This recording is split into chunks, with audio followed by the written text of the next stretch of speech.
The Aoki pharmaceutical engagement party glittered with borrowed elegance, but beneath the chandeliers, a tension coiled that no guest dared name. To our future, Mizuki. A future without shadows. Then the grand doors flew open, as if struck by a force beyond the storm outside. A figure stood in the light, still as a corpse that had learned to stand. Tatsuya Aoki walked into his own funeral, 3 years too late, his hand resting in his pocket like a blade. Tatsuya, you're dead. I saw the coffin lowered into the ground. Brother, this isn't real. It's a ghost. The glass met the marble and became a constellation of tiny, sharp stars. And the champagne tower, that delicate monument to the lie, began to tilt. Tatsuya said nothing. He simply watched the world he had left behind begin to crumble, one frozen heartbeat at a time. But 3 years earlier, the Aoki name had not yet learned to mourn. A winter storm swallowed the pass, and with it, the helicopter carrying the youngest heir. Rescuers found scattered metal and silence. Tatsuya Aoki was gone. The newspaper ran a single bleak line. Pharma heir presumed dead. No body, no closure. They gave me a funeral with an empty casket. I had nothing to hold on to. Our wedding felt like a dream I had already woken up from. But grandfather Aoki stood apart from the mourners. His eyes never left the photograph of the wreckage. Quietly, without ceremony, the gentle younger brother stepped into the hollow spaces Tatsuya left behind. Inside the estate's deepest study, grandfather began to unfurl a map of suspicion that no one else would see. The mountain had taken a body, but the old man's eyes saw a theft, and theft demanded a reckoning. 2 years crawled by. Grief became a quiet companion, then a distant shadow. Mizuki, I can't replace him, but let me be the one who makes you smile again. He's so gentle, so unlike Tatsuya. Maybe this is what moving on feels like. When she let him place the ring on her finger, the world called it recovery. You've made me the happiest man alive, Mizuki. I'll never let sadness touch you again. Happiness. Is it supposed to feel this heavy? There it is again. That ring, that smile. She gets everything. The engagement party unfolded in champagne bubbles and brittle laughter, the room unaware it was standing on a fault line. And from across the room, Kanon watched, her glass untouched, her smile a little too fixed. No one noticed the storm gathering just beyond the ballroom doors. In the frozen silence of the ballroom, Tatsuya Aoki took a single step forward, then another. Every eye followed him. I apologize for the interruption. I am Tatsuya Aoki, and I am not dead. The words struck Mizuki like a physical blow. Her champagne glass slipped, and her knees buckled. I survived the crash. My grandfather hid me in a sanatorium by the sea. For 3 years he had been a ghost, kept breathing only by the old man's suspicion. My grandfather believed the crash was not an accident. He believed someone in this room wanted me dead. Brother, that's impossible. Who would do that? Impossible? Then why did my seatbelt fail? Why did the emergency beacon never activate? A collective gasp rippled through the guests. The engagement party had become an accusation, and somewhere among the silken champagne, a saboteur was listening. In the quiet of the sanatorium, grandfather Aoki had first shown him the evidence. The maintenance log was falsified. A rare compound ate through the engine mid-flight. Grandfather had traced a rare compound to one facility. The rest was careful, patient deduction. My grandfather knew this was personal. It required knowledge of my schedule, my habits. I remained hidden. 3 years in that sanatorium, while my grandfather hunted the truth. Through a dark window, the man who was dead watched the world continue without him. His investigation had touched everyone. No diary, no bank record, no whispered conversation was safe. Tonight, the evidence will point to the person who thought they had gotten away with murder. A fresh wave of murmurs rose. The party was no longer a celebration. It was a trial. A shadow near the pillars seemed to freeze, a glass held too tightly. One of you in this room is the person who tampered with that helicopter. Brother, you can't mean. Someone in this room? Someone we trusted? I mean exactly what I say. His words spread like frost. freezing every smile. Each guest glanced at their neighbor, suspicion dawning in their eyes. Tatsuya, you're really standing there. But why do I feel like I'm the one being accused?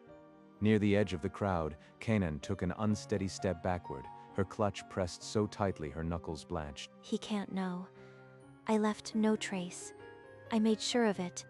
Tatsuya continued his slow, deliberate walk, his hand still resting in his pocket, a blade waiting to be drawn. The guests began to edge away from each other, creating grim islands of isolation in the vast, glittering room. Another glass slipped from a trembling hand, and the shards glittered like accusations on the marble floor. From within his coat, Tatsuya produced a sealed file, thick with 3 years of buried answers. This file contains photographs from the hangar, a log of suspicious purchases, and a list of names. He read a few aloud, suppliers, a mechanic, while the room held its collective breath. But these are pawns. The true architect is closer than that. Much closer. He began to walk, slow and deliberate, toward the frozen sea of guests. Mizuki's chest tightened. Every step he took felt like a step toward an inevitable precipice. Kazuya's fists curled so tightly his nails bit into his palms, drawing blood. Why is he looking this way? He can't know. He can't. I left no trace. Her face went ashen, and the clutch in her hand shook so violently the clasp rattled.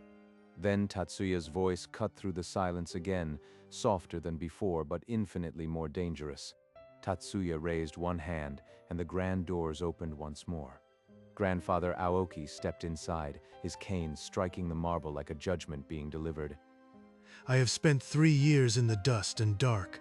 Tonight, the last piece falls into place. His gaze swept the room and found Mizuki's eyes, holding them in a silent, agonizing understanding. He's looking at me. He knows. And I've been waiting for this moment, too. Why is she looking at him like that? Like they share a truth I was never told. Grandfather lifted his cane, and aides wheeled in a massive board covered in photographs and crimson lines. The lines all converged on a single empty space, a name still unwritten, waiting. 3 years of secrets have led to this, and the truth stands at the edge of that blank square. In the silence, every guest felt the weight of the unsaid name pressing against the room. Grandfather's voice, cold and relentless, cataloged the tampered engine bolts, the encrypted purchase orders for the corrosive compound, and the layered financial trail that pointed to a single devastating source. While he spoke, Kanan took one trembling step back, then another, the service door a dark promise behind her. Leaving so soon. Kanon. The name sliced through the murmurs. Every face in the hall turned toward the pale woman pressed against the pillar. She rotated as if underwater, her carefully constructed facade crumbling into something raw. I really do feel unwell. The champagne. I should step outside for air. No one offered a steadying hand. Instead, the crowd receded, creating a clear circle of accusation around her. No one leaves until the board is complete. You'll stay with us, Kanon. He's cornering me. He doesn't have proof. He can't have proof. And on the evidence board, the empty space at the intersection of all those red lines seemed to darken, waiting to be filled with her name. Tatsuya closed the distance between them, his shadow falling over her like a verdict. You and I have a lot to discuss. But first, where were you the night before my helicopter left? Kanon's lips parted, but no sound escaped. Her carefully rehearsed composure shattered into fragments. Grandfather slid a grainy photograph forward, a dark silhouette inside the hangar, 2:17 a.m., the night before. This photograph places a woman of your build inside the hangar the night before the crash. That's not me. I wasn't there. I was with Mizuki that night. Ask her. She turned, eyes desperate, searching for Mizuki in the frozen crowd. Mizuki, tell them, you know I was with you. Mizuki stood motionless, her face unreadable, as if carved from the same marble as the floor. The silence stretched, each heartbeat a countdown to a truth no one was ready to hear. Every eye in the room had turned to Mizuki, and the silence became a vice around her ribs. Mizuki, you have to speak. Was Kanon with you that night? Tell the truth. She lifted herself from the floor, legs trembling, and faced the room with a grief too deep for words. Mizuki, this is the moment. No more lies. Tell them where Kanon really was. Her gaze found Kanon, and for a heartbeat, something like pity softened her expression. I'm sorry, Kanon, but you weren't with me. A collective gasp sucked the air from the room, and the blank space on that board seemed to pulse. Liar. You swore you would never abandon me. Her voice splintered into something between a wail and a curse, and her hands flew to her face. But Mizuki only lowered her head, the tears cutting tracks through her makeup, and did not answer. Tatsuya crossed the empty space to stand directly beside Mizuki, an unexpected shield. Kanon, it's over. We found your journal, and the shrine in your apartment. Grandfather produced a leather-bound diary, its pages swollen with desperate, unsent longing. Kanon's face became a mask of utter emptiness, every lie ripped from her at once. If I can't have him, no one can. The helicopter will never land. She crumpled, clutching her chest, a wounded animal finally cornered. But then the wounded animal became a viper, her eyes snapping up with toxic fury. You think you've won? Mizuki, you're just as guilty as I am. The accusation spread like a stain through the silence, tainting every surface. And Mizuki, still silent, felt the ground beneath her shift into something unrecognizable. She knew Tatsuya was alive. I saw her sneaking to meet the old man for a whole year. Kazuya's head swiveled between the two women, his world splintering into 1,000 unrecognizable shards. A year. She knew for a year. And she still said yes to me. Mizuki straightened her spine through the tears, her broken composure reassembling into something terrifyingly calm. Yes, Kanon is right. I have known Tatsuya was alive for the last year. The confession landed like a physical blow. The guests recoiled, their whispers turning to stunned silence. You let me believe. You let me plan a future while hiding the truth? Mizuki met his shattered gaze and did not look away, her silence a ruthless answer. Tatsuya remained motionless beside her, his unreadable eyes fixed on a point only he could see. And in that fragile stillness, everyone understood the real story had only just begun to tell itself. With a flick of his fingers, Tatsuya herded the key players toward a side study, the heavy door shutting out the murmuring guests. Now that we are private, I will explain exactly what my grandfather uncovered 3 years ago. Her diary described a love that curdled into poison. The shrine was a catalog of obsession. Tatsuya continued the grim recitation, his eyes not leaving Kanon's ashen face. But evidence alone wasn't enough. We needed her to walk into the trap herself, so we set the engagement party as the bait. Then, with the weight of the year pressing on her, Mizuki stepped forward. Grandfather told me a year ago that Tatsuya was alive. I agreed to the plan, even if it meant breaking Kazuya's heart. You used my heart as bait? You let me believe we had a future? Before Mizuki could answer, Kanon's piercing shriek filled the small room, a sound of utter, ruinous understanding. And in the silence that followed, the cost of the trap settled like ash on every surface. I loved him. From the very first time I saw him at a company gala, he never once looked my way. Then he married Mizuki, and I felt my heart stop beating for good. She narrated her meticulous plan, how she had slipped into the hangar, mixed the compound, and prayed for a crash that would end his life and her suffering. I stood there watching the helicopter until it was a speck in the sky, knowing it would never land. But you survived. You came back and ruined everything. You ruined your own life the moment you decided to end mine. Her hands, which had once poured the corrosive compound, now dropped the clutch bag. It hit the floor with a hollow thud. Grandfather raised his cane, and the sharp click of the study lock echoed like a cell door closing. The shrine, with its hundreds of stolen photographs, seemed to stare back at her, a monument to the poison she had become. And somewhere beyond the heavy doors, the muffled tread of uniformed feet grew nearer. As Tatsuya and Grandfather escorted Kanon out, Kazuya turned to Mizuki, his expression no longer gentle. Please, just tell me if any of it was real. Even a sliver. I do care for you, Kazuya. But the heart I gave Tatsuya never returned. The engagement was the bait.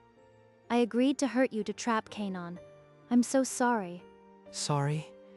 You think sorry fixes watching you smile while you plan my destruction? His voice splintered on the last word, and he spun away, fists clenched so tightly they trembled. Mizuki's hand lifted, trembling toward the space where he had stood, but the gesture found only air. The door clicked shut, a final, irreversible verdict. She was alone with the scent of champagne and regret. She sank to the floor, the engagement ring a cold weight against her chest, pressing into her skin like a question. And somewhere in the ballroom, another champagne flute toppled, and the shards rang out like a bitter, final note. The heavy door swung open and Tatsuya strode back into the ballroom, the murmur of the remaining guests dying the instant his shoe touched the marble. Grandfather flanked him, the cane a dark exclamation point at his side. 3 years ago, someone tried to erase me. Tonight, thanks to my grandfather and my wife, the truth is finally public. Kanon will face justice. This Cold War ends now. He paused, then added, softer, but some victories leave nothing but ashes. And the Champagne Tower, that fragile monument to a lie no one could sustain, finally gave way. Glass and champagne cascaded across the floor, a violent sacrament that baptized the end of the celebration. Grandfather watched in silence, his cane planted like a period at the end of a sentence. And the only sound remaining was the slow drip of champagne, measuring the silence no one dared break. Kanon was led past the shattered tower, her wrists crossed behind her, her face a vacant mask. The guests had fled. Only Mizuki remained, a ghost at the edge of the room. Tatsuya crossed the debris-strewn floor until he stood at her shoulder. For a long time, neither spoke. You were the bravest person in that room. You gave up a year of your life pretending. Was it bravery? Or just a different kind of lie? He had no answer. The silence returned, heavier than before. Tatsuya studied her profile, the strong line of her jaw that time had sharpened, not softened. I broke Kazuya. I let him believe in a future that was never real. How do I come back from that? We both used him. That guilt belongs to both of us. Their reflections stretched across the dark window, two figures held together by a thin thread of shared damage. Then, from the shadowed archway, Kazuya reappeared, his eyes pink, his fists still trembling at his sides. He stopped 10 paces from Tatsuya and Mizuki, a distance more vast than the room itself. I hate you both. I hate what you made me. But I understand why you did it. Maybe one day I won't hate you. He did not wait for an answer. He turned and walked away, his footsteps receding into the hollow quiet. The sound of his exit was swallowed by the cavernous hall, leaving only the soft drip of champagne. From the far corner, Grandfather observed the exchange, his expression unreadable. He raised his cane an inch off the floor and gave Tatsuya a single solemn nod. Then the old man turned and followed the path Kazuya had taken, his cane tapping a slow, final cadence. Only the debris and the broken glass remained to witness what came next. The debris stretched around them like a map of ruins, each shard a memory waiting to be forgotten. Tatsuya took a step closer, and the crushed glass beneath his shoe whispered a truth words could not touch. He extended his hand, palm open, the same hand that had once gripped a helicopter rail now offered like a blank page. We can start over. Clean slate. Mizuki's eyes fell to the engagement ring still circling her finger, a cold loop of a future that had never truly belonged to her. Slowly, she worked it over the knuckle, and the soft metal gave way with a final, reluctant click. She set it on the marble table, a small circle of light abandoned among the wreckage. No more secrets. Her palm met his, the contact fragile as a candle flame in a storm, but it held. Somewhere in the silent mansion, a clock began to chime midnight, measuring the end of an age and the timid beginning of something unnamed. The next morning, the Aoki mansion sat in a strange, sterile calm, the shattered glass swept away but the silence still ringing. On a velvet cushion in the master bedroom, the engagement ring rested alone, a small cold sun of a lie that had finally set. Tatsuya stood before a tall window, his reflection free of bandages for the first time, but the man looking back remained a stranger. Across the city, Kazuya walked a narrow park path alone, his hands shoved deep in his pockets, the morning sun too bright on his shoulders. The morning edition carried a small headline, an arrest photo, and a name the world would soon forget. Tatsuya and Mizuki sat across from each other at the breakfast table, the steam from untouched tea curling between them. Neither spoke. Their eyes met and held, a conversation conducted entirely in the small distances that remained. His hand rested on the table, palm down, and after a long moment she placed hers beside it, not touching, but present. Outside, the estate stood serene under the winter sun, as if the night's violence had been merely a bad dream. The ring sat untouched, its diamonds still catching the light, a promise that now belonged to no one. They say time heals all wounds. But some wounds change us so completely that healing means becoming someone new. In the Aoki family, love and lies had been braided so tightly that untangling them left everything raw. The man who faked his death, the woman who played along, the brother who was used, they would never be the same. Kanon paid for her obsession with cold steel around her wrists, her shrine now a silent museum to a fire that consumed its keeper. But perhaps that was the price of truth, that the ground beneath you must crumble before it can bear weight again. On the windowsill of the seaside sanatorium, a single camellia bud appeared one morning unnoticed by the world. It pushed through the dry soil without fanfare, a quiet, stubborn act of endurance in a room that had held so much silence. The sea beyond remained calm, unbroken by the wreckage that had long ago settled into the abyss. No one saw it bloom, but it bloomed anyway. And somewhere, a clock that had chimed midnight now held its breath, waiting for a new hour to begin.